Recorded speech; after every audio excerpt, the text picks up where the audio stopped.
I have to be honest, this is going to be a somewhat challenging video to make for about, where are we now? Yeah, I'd say about the past month and a half, maybe a little longer.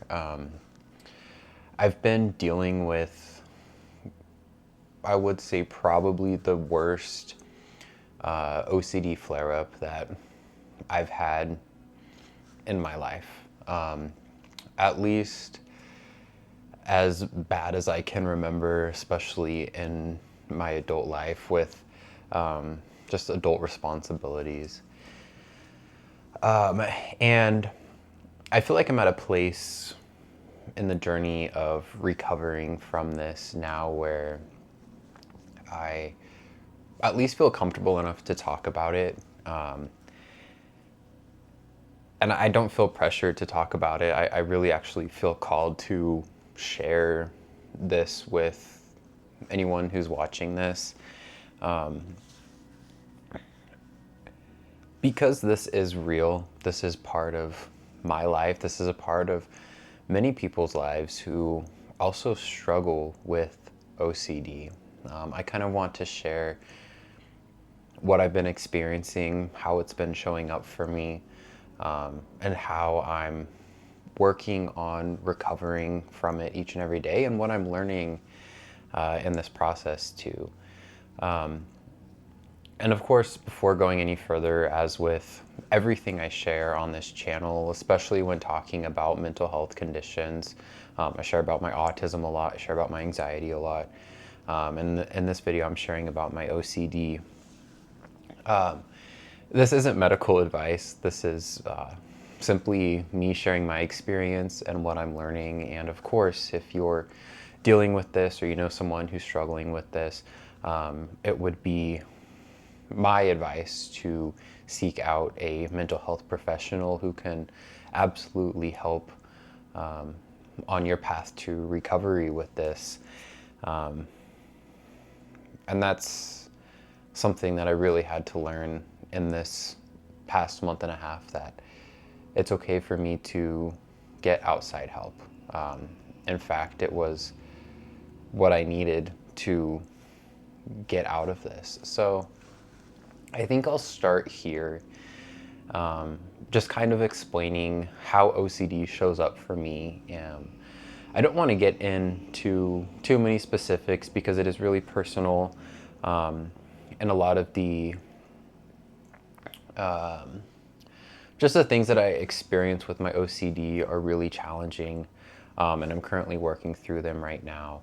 I think the media portrays OCD as being very neat and needing everything in line and in order, or maybe when it comes to like contamination, like hand washing and things like that. For me, my OCD, a lot of it is internal. And this is what I'm learning is called pure OCD, pure obsessional OCD, where my compulsions are mostly internal, as opposed to physical compulsions that other people can see. And I struggle with OCD across so many aspects of uncertainty in my life, across so many different fears, and also across different intrusive thoughts that I have. And this past month, it felt like I was stuck in this cycle of literally every single moment of every single day, I was stuck in this cycle. And for those who are unfamiliar with OCD, it is like a cycle. You get this sort of thought that provokes some sort of anxiety. A lot of the time, this anxiety is in your body, and it could literally be about anything. And then because of this anxious feeling, we do something to try to relieve this anxiety. This would be known as the compulsion. And it kind of trains our brain to, anytime we have this thought, it turns it into a more obsessive thought. And we have it more frequently because our brain is learning that this is urgent, this is really important, there's alarm bells going off, and then we need to do something to resolve it. Back to that thought, do something to resolve it. And the thing with this resolving it is that it's temporary and it only feeds this OCD cycle. It often feels like in my brain there are alarm bells going off whenever I have one of these obsessional thoughts, one of these intrusive thoughts that has turned into an obsessional thought because of my compulsions and because of the mechanisms in my brain that made my brain think this is incredibly important to focus on. And it's just this cycle. And when you're in that cycle, it is so hard to get out of. And I don't know how to explain it in a way that those who don't struggle with OCD would understand. It's not like I can just think my way out of it. It's not like I can just think happier thoughts or think better thoughts or just not think about it. Those are all things that I've tried. And it's torturous. It's literally torturous, especially depending on what those obsessional thoughts might be. Especially if there's a lot of anxiety that comes along with it, a lot of fear for the future, fear for the past, fear of the present moment. And OCD thrives on the uncertainty, the what if, even if that what if is a 0.0000001% chance of happening. The OCD alarm bells in my brain are telling me I need to focus on that 0.0001% because there's a chance and I need to find a way to resolve it now. That's how I would explain it best. And that's how it shows up for me. And when I talk about my compulsions, some of my more physical compulsions would be research. I'm an excessive researcher. I'm working on this. That's why I put X in front of it.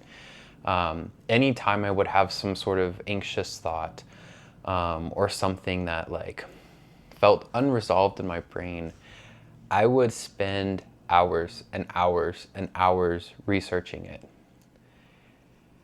to the point where I got all the information that I needed to understand it. There's a point, I feel like, for me where research is good, where I can understand something, but then where the compulsion comes in is where it becomes excessive. And it temporarily relieves this anxiety, but then the thought comes back, alarm bells going off, there's more questions now, and I get back in that loop again. So research is one of my biggest compulsions that I'm really working on stepping away from. In the past, when I was a kid, I don't think my OCD was as bad as this recent flare-up that I've had. But I definitely had magical thinking, if I go up and down the stairs a certain number of times, then it will prevent this from happening. Or if I blink my eyes a number of times, it will make this happen and will stop this from happening. That isn't as apparent now for me. And I feel like for me now, one of my biggest compulsions is rumination. And this is where I think and I think and I think and I think, trying to disprove these obsessive thoughts that I have, trying to think my way through these obsessive thoughts, trying to talk myself down from these obsessive thoughts, trying to I feel like with rumination, it's I get this anxious thought and my mind is telling me I need to think my way through this thought. I need to figure this thought out. I need to think of all the possible scenarios in the future. I need to think of everything that happened in the past. I need to figure out literally everything about this one passing thought that I had. And again, it just perpetuates this OCD cycle, because when I react to this this intrusive thought that I have, it makes it an obsessive thought, because my brain thinks that it's important because of the way that I respond to it. And the way that I respond to it recently has been rumination, getting so caught up in thought. And I think this is really, really hard to let go of, to get out of this cycle, because we're always thinking. Our brains are always going all the time. And I have a years long background in meditation, in understanding the relationship that I have to my thoughts.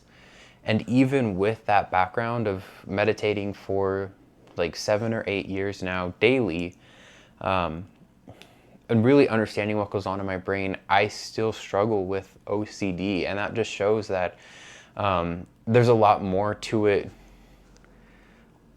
a lot more that's happening in my brain, and it just makes it so hard to get out of. With OCD, because of the cycle that perpetuates, and because these thoughts get louder and louder and louder each time, it's almost as if the thoughts that we have that correspond to our compulsions, the obsessive thoughts that we have, it's almost as if these feel entirely real, because they provoke a real sensation in our body. Whether that sensation is anxiety or fear, maybe it's guilt or shame, maybe we're unable to pinpoint what that feeling is, but we just know it feels really uncomfortable, and we will just do anything that we can in our power to try to figure this out so that we can stop this feeling, because it feels so real. And a lot of times with our OCD, we become convinced that these thoughts have meaning and there's truth behind them. And that's just another thing that, again, perpetuates this cycle. So I was caught in that cycle.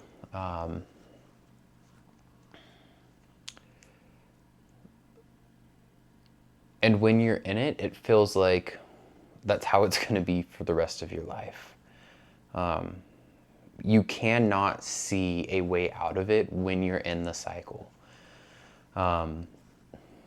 This had been going on and getting gradually worse for about 3 weeks, when I'm like, holy cow, I've had moments like this in the past where I've had these obsessive thoughts and I've been really just stuck ruminating on them. But for some reason, in the past, I was able to get myself out of it, and this time I couldn't. It was getting worse by the day.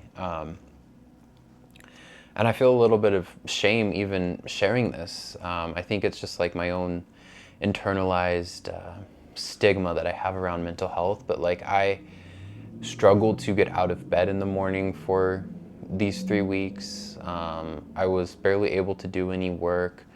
And the gym, I usually go to the gym pretty much every single day, because it helps me so much. I wasn't able to do that. I wasn't able to do the things that I normally do. And that's when I realized, I was like, I don't think I can do this on my own. And I decided that, like, I tried all that I could. Like, I was just really struggling, and I was like, I need to find some outside help. And so me being me, I did my excessive research, and I really considered 2 options. The first was definitely going back to therapy and finding a therapist who had expertise in not just OCD, but how OCD might present in an individual who's also autistic. And in my area, there just aren't many of those. So that was about a 2-week long process of emailing different counseling offices and trying to figure out if they had someone who would be able to help me. So that was one solution that I was looking for. And then the other solution was to start medication. The last time I was on any sort of psychiatric medication was back in high school, when I was really struggling with depression and anxiety, and probably also OCD at the time. I know that that's when I was diagnosed with OCD, was at that time by my psychiatrist back then.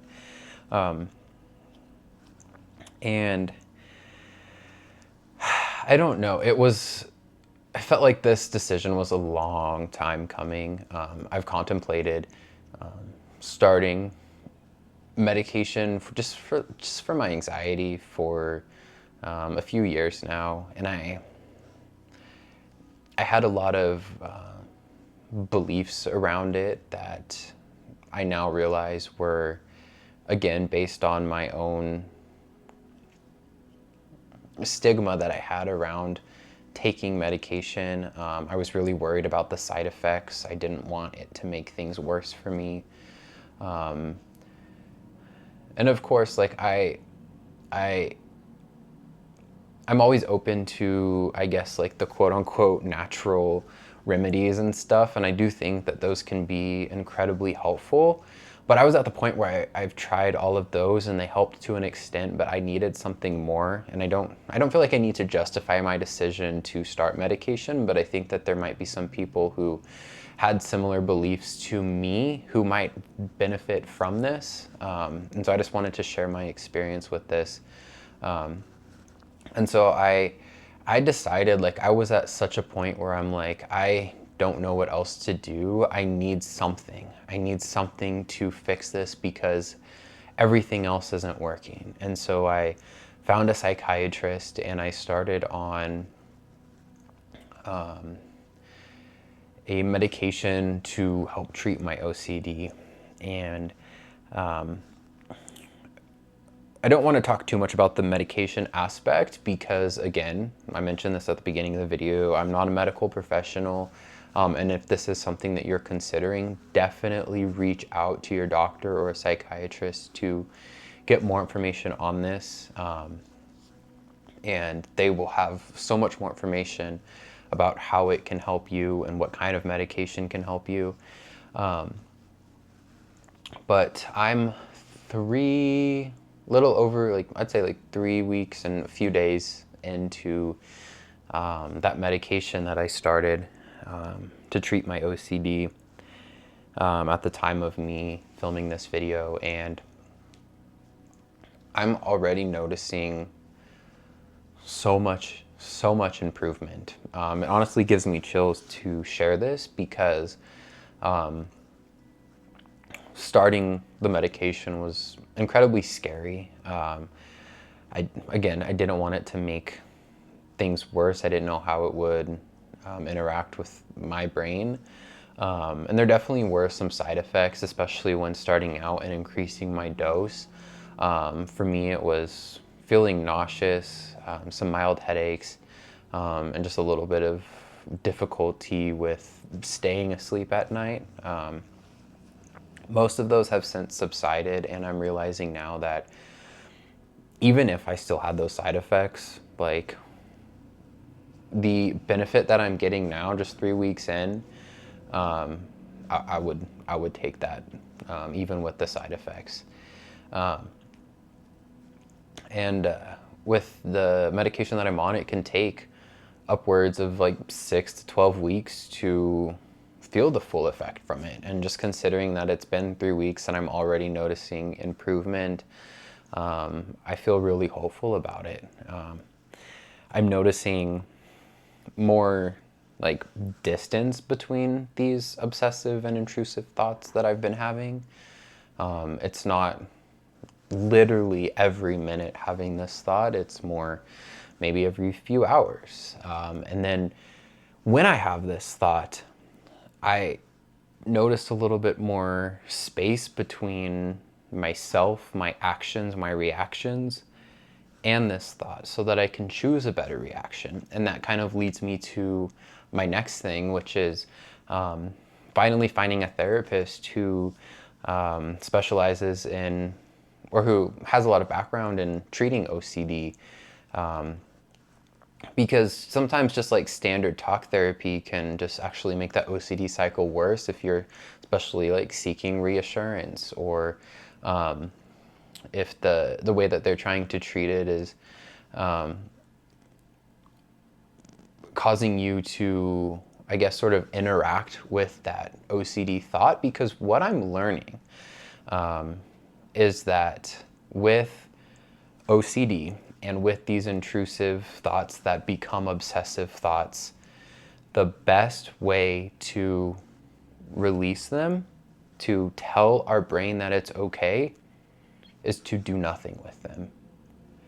And that's really, really hard. Because if we have this scary thought, or if we have this fear of the future, or if we feel like we've done something wrong, we want to try to disprove it because it doesn't feel true. It doesn't feel right. But at the same time, the OCD is telling us that it's real, that it's true, that it's this huge, imminent threat. And so we try to figure it out. We think our way through it. We research, we do whatever our compulsions are to relieve it. And this tells our brain that yes, this is a big deal. And it's an even bigger deal because we reacted to it. We did something to relieve it. So now it's an even bigger deal. And so in therapy, we're just barely getting started on exposure and response prevention therapy, ERP therapy. And what I'm learning with this is that sometimes the best thing that we can do to retrain our brains with these obsessive thoughts is to do nothing with them. And it makes sense because I spent this past month and a half doing something with these thoughts and getting nowhere, and actually only getting deeper into that cycle that was keeping me trapped, leaving me feeling exhausted, drained, fearful, shameful, guilty, uncomfortable, sick. And now, with starting on this medication, I feel like it's allowing me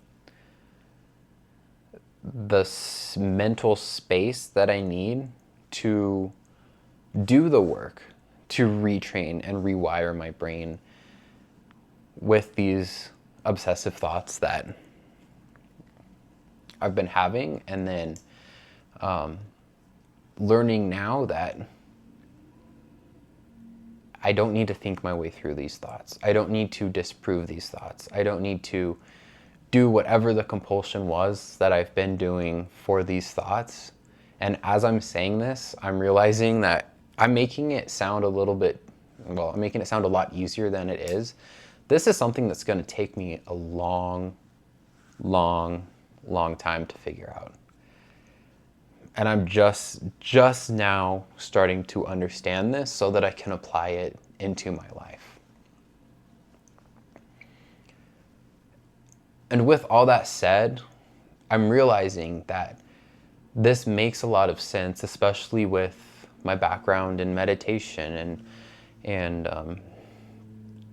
now I feel like I'm starting to understand it a little bit better because of this, and the things are clicking.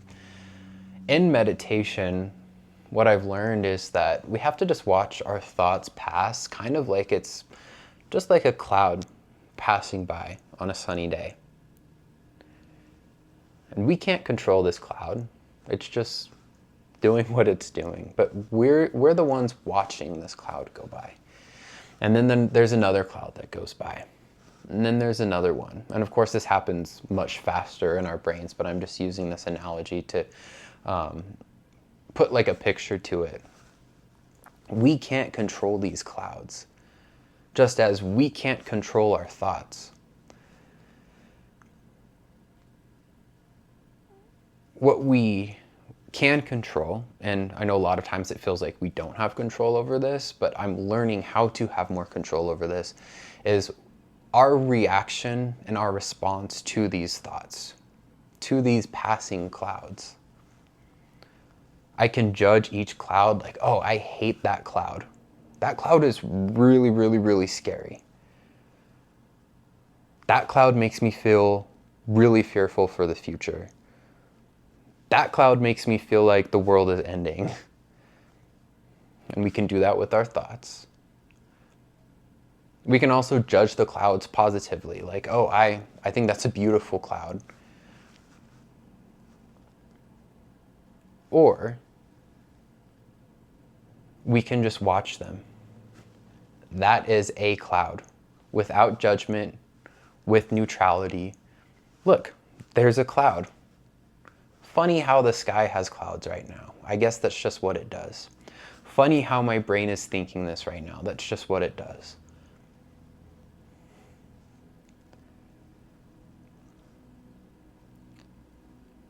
It's our reaction and our response to these thoughts that perpetuate these thoughts a lot of times. And for me to break out of this cycle that I've been in and to just feel like I'm on the road to recovery from these really just intense obsessive thoughts that I've been having is working on changing my relationship with the thoughts and not the thoughts themselves. Because I tried for too long to control the actual thoughts, and I can't do that.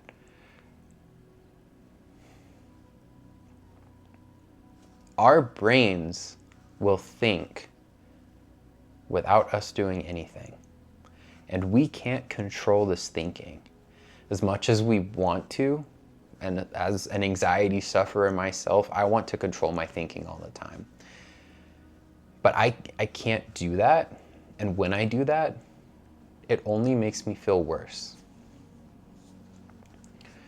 And so it's hard when you have a really scary thought or an anxiety-provoking thought or a thought that provokes some sort of emotion in your body that makes it feel so real and makes it feel so true, even though logically you know it's not real and you know it's not true.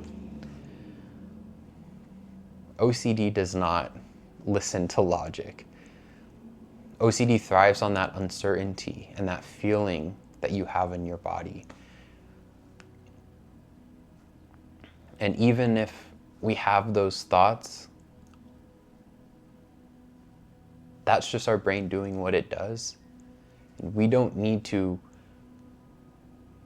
respond to them. We don't need to disprove them. We don't need to ruminate on them. And this is a moment-by-moment practice that I don't know if I'll ever be able to perfect, but I just have to trust that it will get easier with time.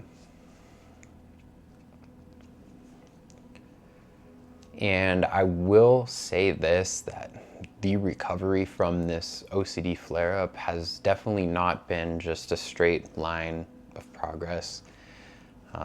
It's been progress one day, right back to where I started the next day, a little progress the day after, what feels like right back to where I started the day before or the day after. And it's been this sort of jagged line of progress. But if I just kind of like take the average and just overall how I've been feeling, I'm feeling overall better. And I've just been trying to take it moment by moment, but also looking at the bigger picture to remind myself that right now in the moment, it might not feel like I'm making progress, but overall, I can see that I'm feeling a little bit better about the relationship that I have to my thoughts. Overall, my anxiety's been a little bit lower. There's a plan in place with mental health professionals to help me get better. And I'm doing the work that has been proven to help treat individuals with OCD. My anxiety levels during this flare-up, I'd say it was probably like a 9 out of 10 every single day. Some days were definitely a 10 out of 10. And now overall my anxiety levels are about a 2 or a 3. And when I get sort of these intrusive or obsessive thoughts, it might spike a little bit to a maybe like a 5 or a 6. But I'm allowing that anxiety to be there. I'm allowing that thought to be there without needing to do anything with it. And that's the really hard part, because I want to do something with it. That's my tendency to do something with it.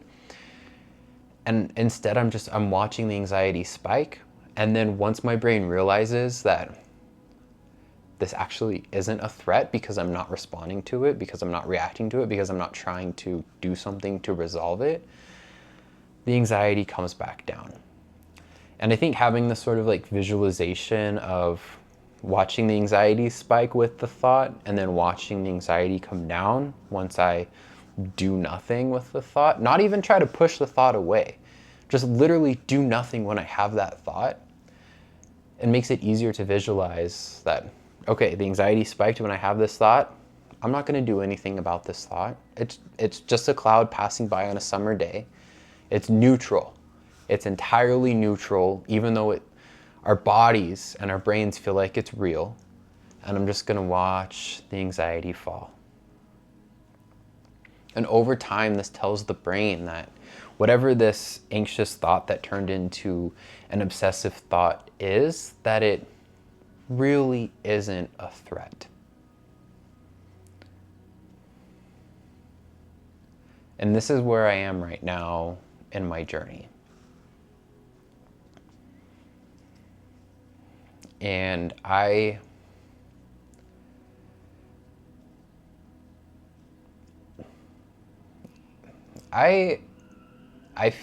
feel proud of myself. I don't want to brag, and I hope this doesn't feel like I'm bragging, but I've struggled with my mental health for literally as far back as I can remember. Since I was a kid, I was such an anxious kid. And the past month and a half was probably one of the worst places that I've been in mentally in my entire life. And I think having a foundation and having all the tools I built up over time have helped me get through it and start to come out of it. But I didn't think that it would ever end. And I feel really hopeful now that I can get through this, and when something like this happens again in the future, I'll know what I need to do. Because it probably will happen again. That's what happens with OCD. That's what happens with our brains. But yeah, I feel proud and I feel grateful for myself for taking that next step of finding outside help. And so if anyone is struggling with something like this, even if it's not OCD, like whatever you're struggling with mentally, there is outside help, and it doesn't mean you're weak asking for it. I think it's actually pretty courageous to ask for it, and you don't need to suffer silently. There's so many different treatments. There's so many different methods and therapy modalities to help you with whatever you're going through. And when you're in it, it feels like there's no hope at the end. You can't see the hope, but it's there. And just as everything in life, this is a fleeting moment that will pass, just like a cloud on a sunny day.